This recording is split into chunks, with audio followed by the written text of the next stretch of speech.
Hello, welcome back to our channel. ഇന്നൊരു evening snacks ആയിട്ടാണ് വന്നിട്ടുള്ളത്. ഇത് പഴം കൊണ്ടുള്ള ഒരു സ്നാക്സ് ആണ് കേട്ടോ. ഇതിനായിട്ട് നമുക്ക് തൊലി കരിഞ്ഞു പോയിട്ടുള്ള നല്ല പഴുത്ത പഴല്ലേ, അതാണ് ആവശ്യം കേട്ടോ. അങ്ങനത്തെ പഴമൊക്കെ ഇവിടെ മക്കൾക്ക് കൊടുത്താൽ അവർ കഴിക്കില്ല കേട്ടോ. എൻ്റെ ചെറിയ മോൻക്കൊക്കെ കൊടുത്താൽ അവൻ പറയും ഇത് മുഴുവനും ചീത്തയാണ് ഉമ്മച്ചിയെ ഇത് കഴിച്ചോന്ന് പറഞ്ഞിട്ട് അവിടെ വെച്ചിട്ട് കേട്ടോ. അപ്പോൾ നമുക്കതുകൊണ്ട് ഇതാ ഇങ്ങനെയൊക്കെ ഒന്ന് ചെയ്ത് കൊടുത്താൽ അവർക്കത് അറിയ പോലും ഇല്ല.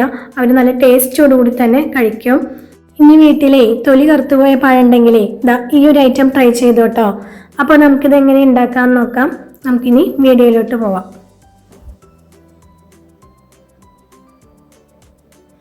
അതിനായിട്ട് ആദ്യം തന്നെ 2 പഴമാണ് ഇവിടെ എടുത്തിട്ടുള്ളത്.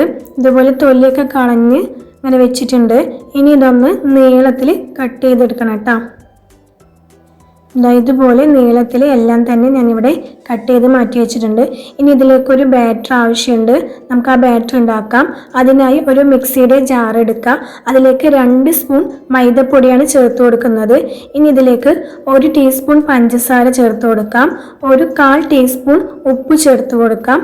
2 ഏലക്കായും കൂടി ഫ്ലേവറിന് ഇട്ട് കൊടുക്കുന്നുണ്ട് കേട്ടോ.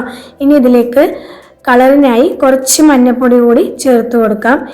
ഇനി ഇതിലേക്ക് ഒരു മുട്ട പൊട്ടിച്ചൊഴിക്കാം.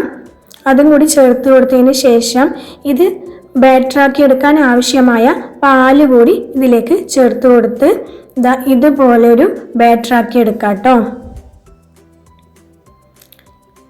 ഇനി നമുക്ക് അടുപ്പിലേക്ക് ഒരു പാൻ വെച്ച് കൊടുക്കാം. എന്നിട്ട് അതിലേക്ക് കുറച്ച് നെയ്യ് ആഡ് ചെയ്ത് കൊടുക്കാം. അതൊന്ന് എല്ലായിടത്തേക്കും ഒന്ന് സ്പ്രെഡ് ചെയ്ത് കൊടുക്കാം കേട്ടോ. ഇനി ഇതിലേക്ക് നമ്മൾ നീളത്തിൽ കട്ട് ചെയ്ത് വെച്ചിട്ടുള്ള ഓരോ പഴവും വെച്ച് കൊടുത്ത് ഫ്രൈ ചെയ്തെടുക്കാം കേട്ടോ. ഇതുപോലെ എല്ലാ പഴവും ഞാനിതിൽ വെച്ച് കൊടുത്തിട്ടുണ്ട്. ഇനി ഇത് ഒരു ഭാഗം മുഴുവനും നല്ല പോലെ ഒന്ന് ഫ്രൈ ചെയ്തെടുക്കണം. ഒരു ഭാഗം ഫ്രൈ ആയിട്ട് വന്നാൽ നമുക്കിതൊന്ന് തിരിച്ചിട്ട് കൊടുക്കാം കേട്ടോ. ഇതുപോലെ ഒന്ന് തിരിച്ചിട്ട് കൊടുക്കാം.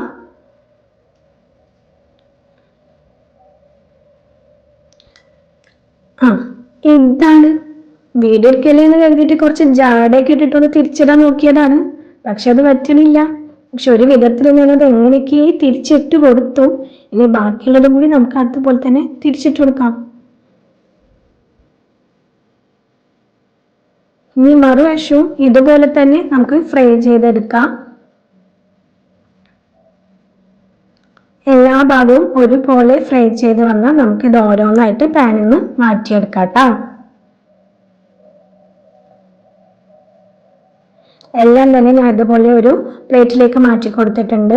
ഇനി അതേ പാനിൽ തന്നെ കുറച്ച് ഓയിൽ കൂടി സ്പ്രെഡ് ചെയ്ത് കൊടുത്തിട്ട് നമ്മൾ ആ എടുത്ത് വെച്ചിട്ടുള്ള ഒരു ബാറ്ററി ഇല്ലേ, അതൊന്ന് ഒഴിച്ചിട്ട് നമുക്കൊന്ന് ചുറ്റിച്ചെടുക്കാം.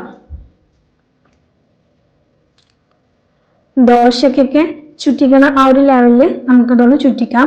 ഒരുപാട് തിന്നാവരുത്, കുറച്ച് കട്ടിയോടുകൂടി തന്നെ നമുക്കിതൊന്ന് ചുട്ടെടുക്കാം കേട്ടോ. ഇനി ഇതിൻ്റെ മേൽവശത്ത് കുറച്ച് നെയ്യ് കൂടി സ്പ്രെഡ് ചെയ്ത് കൊടുക്കാം.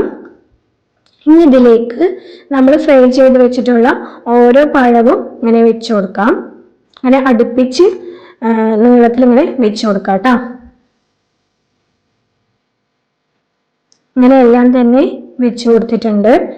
ഇനി ഇതിലേക്ക് തേങ്ങ ചിരവിയത് ആവശ്യമാണ്. അപ്പോൾ ഇതുപോലെ തേങ്ങ ചിരവിയിൽ കുറച്ച് പഞ്ചസാര മിക്സ് ചെയ്തെടുത്തതാണ് കേട്ടോ. ഇനി അതുകൂടി ഇതിൻ്റെ മേലെ നമുക്കൊന്ന് വിതറി കൊടുക്കാം.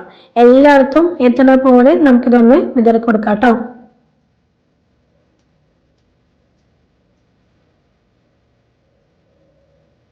തേങ്ങയുടെ മിക്സും കൂടി ഇട്ട് കഴിഞ്ഞതിന് ശേഷം നമുക്കിതൊന്ന് ചുറ്റിച്ച് റോൾ ചെയ്തെടുക്കണം. ഇതുപോലെ മടക്കി ഒന്ന് റോളാക്കി എടുക്കാം കേട്ടോ. പതിയെ ഇങ്ങനെ മടക്കി റോളാക്കി എടുക്കാം.